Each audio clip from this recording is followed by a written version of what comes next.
Gakure. Hakimu mkuu mwandamizi Kipkirui Kibelion anatarajiwa kutoa uamuzi wake kuhusiana na kesi ya mwanaharakati Richard Otieno baada ya kuelekeza mkurugenzi wa mashtaka kufunga mashtaka dhidi ya washukiwa, la sivyo waachiliwe. Kwa sasa tunaungana naye mwandishi wetu wa habari Chichi Josephine kwa mengi zaidi. Chichi, wapo unanipata habari za sasa?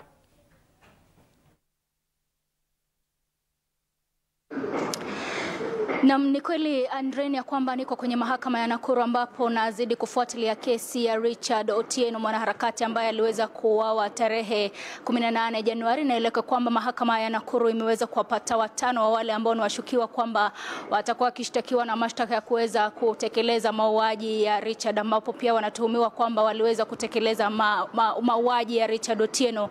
Na pamoja na wale watano ni Clinton ama ni Peter Oketch pamoja na Joseph Kihara, Evans Aseka, Geoffrey Ndungu na Steven Masheti, ambapo mahakama imeweza kusema kwamba watakuwa wakishtakiwa kwa mauaji ya Richard Otieno. Lakini hata hivyo wanne kati ya wale 9 ambao walikuwa wamekamatwa, ambapo walikuwa wamezuiliwa kwenye vituo vya polisi, wameweza kuachiliwa kwa madai kwamba hakukuwa na ushahidi wa kutosha kuhakikisha kwamba ama kuona kwamba walikuwa wametuhumiwa kuwa na njama ya kuweza kumuua yule ambaye ni Richard Otieno. Ana hao wanne ni pamoja na Clinton Simantu, pamoja na Jore Mgonga, Peter Mwaniki na John Ndego. Na hivyo basi elewa kwamba ni kesi ambayo hapo awali yule ambaye ni hakimu mkuu mwandamizi Kipkirui Kibelion aliweza kusema kwamba iwapo leo upande wa mashtaka hautakuwa umeweza kuwasilisha hoja kusema kwamba wale ambao ni washukiwa watakuwa wameshtakiwa kwa mauaji ya Richard, basi waweze kuwa wameachiliwa mida hapo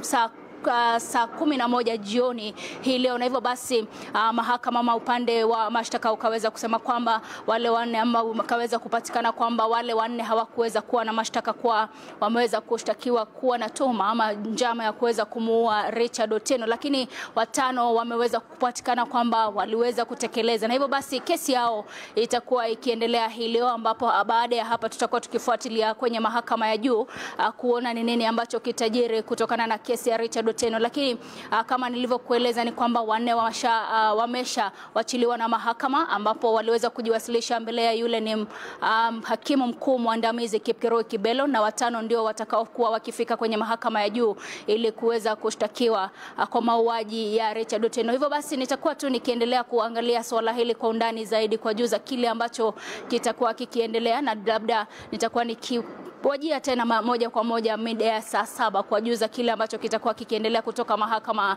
ya Nakuru. Kutoka kwangu sina la ziada, Andrin Chukusukani, jina langu ni Chichi Josephine. Asante.